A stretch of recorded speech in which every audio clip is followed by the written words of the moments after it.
अस्सलामुअलैकुम व्यूअर्स। एक thrilling encounter में पाकिस्तान ने आज बांग्लादेश को डिफीट दी और पाकिस्तान अब क्वालिफाई कर गया है फाइनल के लिए, जहां पर पाकिस्तान और इंडिया एक दफ़ा फिर आमने सामने होंगे और तीसरी दफ़ा व्यूअर्स को देखने का मौका मिलेगा पाकिस्तान और इंडिया का क्लैश। पहले दोनों मैचेस में इंडिया ने पाकिस्तान को आउट परफॉर्म किया है, लेकिन अब पाकिस्तान के पास एक दफ़ा फिर अपॉर्चुनिटी आई है। पाकिस्तान ने बेहतरीन परफॉर्मेंस दी है। बांग्लादेश को आज जिस तरीके से डिफीट दी, सारा क्रेडिट जाता है पाकिस्तान की बॉलिंग को और स्पेशली जो लोअर मिडल ऑर्डर के जो बैटर्स हैं उन्होंने एक्सेप्शनल बैटिंग की। आप देखें कि एक सिचुएशन ऐसी थी जहां पर मैच बिल्कुल पाकिस्तान के हाथ से निकल गया था, जब 49 फॉर 5 थे, 11 आवर्स हो चुके थे और वहां पर ऐसा लगता था कि पाकिस्तान की पूरी बैटिंग जो है वो 100 रन के अंदर अंदर सिमट जाएगी। लेकिन उसके बाद जो मैं समझता हूं कि सलमान अली आगा आज अपना बेस्ट दिया उन्होंने कैप्टनसी में। जिस तरीके से शहीन शाह अफरीदी को ऊपर भेजा गया, उन्होंने 12 गेंदों पे 19 किया, वहां से जो मैच का मोमेंटम बदला है। फिर मोहम्मद हारिस जो है उन्होंने बेहतरीन बैटिंग करके उन्होंने 31 रन किए। फिर इसकी तरीके से मोहम्मद नवाज ने 15 बॉल्स पर 25 रन किए और पाकिस्तान का रन जो है उन्होंने 135 रन तक पहुंचा दिया।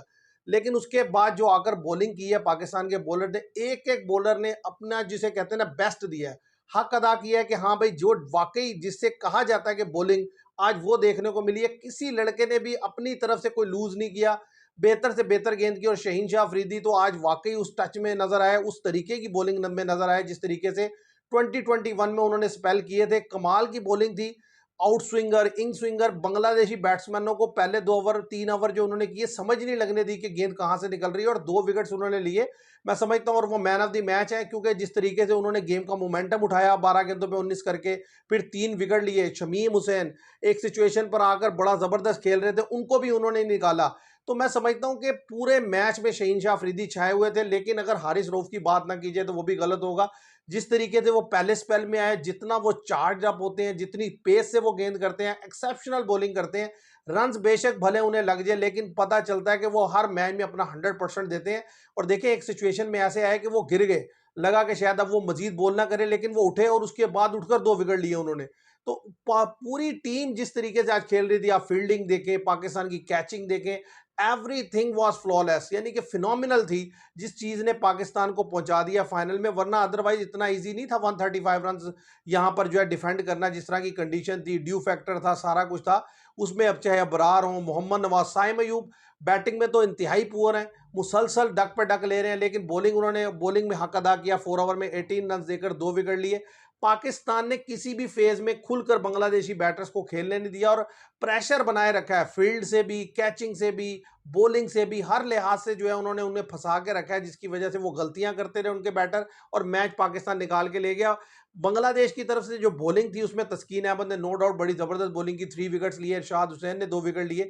लेकिन मैं समझता हूं कि आज का जो दिन था उसमें जो पाकिस्तान खेला है वो सिर्फ एक जज्बे से खेला है। और वह जज्बा यही था कि जब 135 रन बोर्ड पर लग गया तो हर बॉलर ने आकर जो है अपनी जान मारी है, विकेट पर गेंद की है, बेहतर गेंद की है और विकेट से भी हेल्प मिल रही थी। तो जाहिर है उन्होंने बिल्कुल बांग्लादेशी जो बैटर्स थे उन्हें जो है वो आउट परफॉर्म करके रख दिया। आप देखें, असल चीज क्या है कि जब आप खेलते हैं लगन से तो चीजें फिर आपकी फेवर में आने लगती हैं।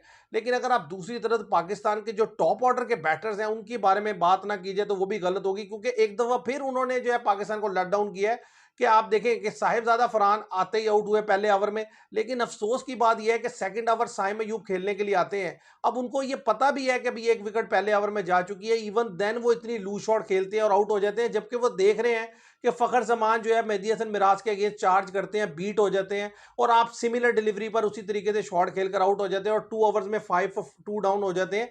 और फिर सलमान अली आगा आते हैं। आप देखें फिर मैच इतना स्लो होता है कि 6 ओवर में आप 25-27 रन बनाते हैं और फिर 29 पर फखर जमान भी आउट हो जाते हैं। अब इसके बाद पाकिस्तान की टीम जिस तरीके से गिरती चली गई और फिर 49 फॉर 5 थे, वहां पे जो शहीन शाह अफरीदी ने आकर सिक्सेस लगाए, उसने एक मैच को उठाया। उसके बाद पाकिस्तानी लड़के खेलते चले गए और मोहम्मद नवाज, कमाल की बैटिंग उस लड़के ने अपनी इंप्रूव की है। इवन के जो फहीम अशरफ हैं उन्होंने बड़ा जबरदस्त कैमियो किया। तो मैं समझता हूं कि जो नीचे के मिडिल ऑर्डर के लड़के, लोअर मिडिल ऑर्डर के लड़के हैं या बॉलिंग है, वो रिस्पॉन्ड कर रही है, लेकिन जो बैटिंग है वो उस तरीके से रिस्पॉन्ड नहीं कर रही। इंडिया के मैच में बैटिंग रिस्पॉन्ड कर देती है और बॉलिंग रिस्पॉन्ड नहीं करती। अब देखें, एक दफा आपने परफॉर्मेंस दी, लड़कों ने, सब ने मेहनत की, अब आप चले गए हैं फाइनल में। अब एक बड़ा स्टेज है, देखें फाइनल है। आज से पहले एशिया कप में पाकिस्तान और इंडिया कभी आमने सामने नहीं आए फाइनल में। ये पहली दफा ऐसा हुआ है कि तीसरी दफा ये दोनों टीम्स एशिया कप में आमने सामने आने लगी हैं और वो फाइनल है। और फाइनल के लिए डेफिनेटली प्रेशर दोनों साइड पर होगा, लेकिन हमारे पे उतना प्रेशर होना नहीं चाहिए, इसलिए कि जिस तरीके से हम गिरते गिरते मेहनत करते हैं वहां पहुंचे हैं, बस अब खुल के अपना बेहतरीन देना है। उसमें यह है कि हर लड़के को चाहिए कि वो अपना बेस्ट दे और विदाउट यानी कि टेकिंग यानी प्रेशर जो है ज़बरदस्त क्रिकेट खेले। तो मैं समझता हूं कि आप इंडिया को गिरा सकते हैं, क्योंकि सेकंड मैच में इंडिया के ऊपर प्रेशर नजर आया जब उसके फील्डर्स ने कैच ड्रॉप किए, लेकिन बॉलिंग में आप बड़े ऑफ कलर नजर आए। जिस तरीके से आज आप बांग्लादेश के अगेंस्ट चार्ज अप थे, इस तरीके से चार्ज अप नहीं थे। अगर आप आकर उसी एनर्जी से गेंद करेंगे जैसे आज गेंद किया, तो मैं समझता हूं कि आप सेकंड टाइम भी रन डिफेंड कर पाएंगे, क्योंकि आज के मैच से ये सिचुएशन क्रिएट हो गई है कि जिस तरीके से पिच ने बिहेव किया दोनों टाइम्स, तो it is extremely difficult for anyone to take a decision of whether to bat first और बैट सेकंड। तो ये बड़ा अजीब सी सिचुएशन बन जाएगी। अब फाइनल में देखेंगे कि क्या होगा, और ये भी देखना होगा कि पिच कौन सी यूज होती है, क्योंकि ये पिच पहले 4 मैचेस में इस्तेमाल हो चुकी थी, तो ज़ाहिर है इसका बिहेवियर बिल्कुल डिफरेंट था। हो सकता है पाकिस्तान इंडिया का जो फाइनल हो उसके लिए एक न्यू पिच हो। तो मैं समझता हूँ जैम पैक स्टेडियम होने वाला है, ज़बरदस्त मैच होने वाला है। और लड़कों ने ये है कि जो टॉप ऑर्डर के लड़के हैं, बैटर्स हैं, उनके ऊपर आप तनकीद करें, भले उनकी ऊपर तनकीद बनती भी है, सलमान अली आगा के ऊपर बनती है, लेकिन सलमान अली आगा ने आज कैप्टनसी मैं समझता हूँ बहुत बेहतर की थी। जिस तरीके से बॉलिंग रोटेशन किया उन्होंने, कहीं भी जो बांग्लादेशी बैटर है उन्होंने सेटल नहीं होने दिया। फील्ड प्लेसिंग बड़ी ज़बरदस्त थी, लड़कों की कैचिंग बड़ी ज़बरदस्त थी, जिसकी वजह से आपने इतना लोएस्ट टोटल डिफेंड कर लिया, वरना ये डिफेंड होना बनता नहीं था। तो व्यूअर्स, मैं समझता हूं कि पाकिस्तान को बेस्ट ऑफ लक कहना चाहिए फाइनल के लिए। अब जिस तरीके से वो पहुंचे हैं, उम्मीद करते हैं कि वो फाइनल में डिसअपॉइंट नहीं करेंगे और इंडिया को इस दफ़ा फाइनल में डिफीट देंगे। आज के लिए इतना है, मैं उम्मीद करता हूं आपको वीडियो पसंद आएगी। Thank you very much.